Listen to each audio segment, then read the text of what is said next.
அனைவருக்கும் என் இனிய காலை வணக்கம். இன்னைக்கு நம்ம பார்க்க போகிற யோகா சிவலிங்காசனம், லிங்காசனம்னு சொல்லக்கூடிய ஆசனம். இந்த ஆசனம் மறுபடியும் எல்லா சின்ன குழந்தையும் கண்டிப்பாக செய்யக்கூடிய ஒரு ஆசனத்தை நம்ம இன்னைக்கு பார்க்க போகிறோம். இது எப்படி பண்ணணும்னா, மெதுவாக டர்ன் பண்ணி உட்காருங்க, 2 கால்களை நீட்டுங்க, படுங்க. அதே பொசிஷனில் இருங்க. 1 2 3 4 5 6 7 8 9 10. ரிலாக்ஸ்.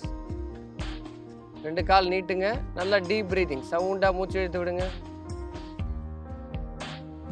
இந்த ஆசனம் செய்யும்போது மூச்சை ஹோல்டு பண்ணி செய்யக்கூடாது, மூச்சை உள்ளடக்கக்கூடாது, நார்மல் பிரீதிங்கில் தான் இருக்கணும். மறுபடியும் இன்னொரு தடவை பார்ப்போம். 2 காலை தூக்குங்க. சிவலிங்க ஆசனத்தை இன்னொரு தடவை செய்வோம். 1 2 3 4 5 6 7 8 9 10. ரிலாக்ஸ். படுங்க.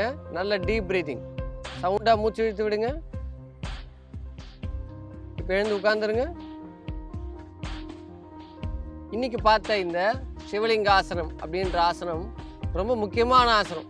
எதுக்காக இந்த ஆசனம் ரொம்ப முக்கியமான ஆசனம்னு கேட்டிங்கன்னா, இந்த 2 கால் முட்டியும் உங்களோட காதை தொடணும், அதுதான் ரொம்ப முக்கியம். அதில் சின்ன குழந்தைங்க, குறிப்பாக சொல்லப்போனால் 2 வயசுக்கும் கம்மியாக இருக்கிற சின்ன குழந்தைங்க இந்த ஆசனத்தை ரொம்ப ஈஸியாக செய்வாங்க. ஏன்னு கேட்டிங்கன்னா, இது செய்யும்போது உங்களுடைய காஃப் மசில், இந்த காஃப் மசில்லாம் ரொம்ப ஃப்ரீ ஆகிடும்.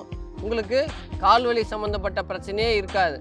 எந்த அளவுக்கு உங்களோட பாடி ஃப்ளெக்சிபிளாக வச்சுக்கிறீங்களோ அந்த அளவுக்கு உங்களுக்கு ரொம்ப நல்லதாக இருக்கும். அதனால தான் சொல்லுவாங்க, சின்ன வயசில் ஃப்ளெக்சிபிலிட்டி எல்லாருக்குமே ரொம்ப அதிகமாக இருக்கும்.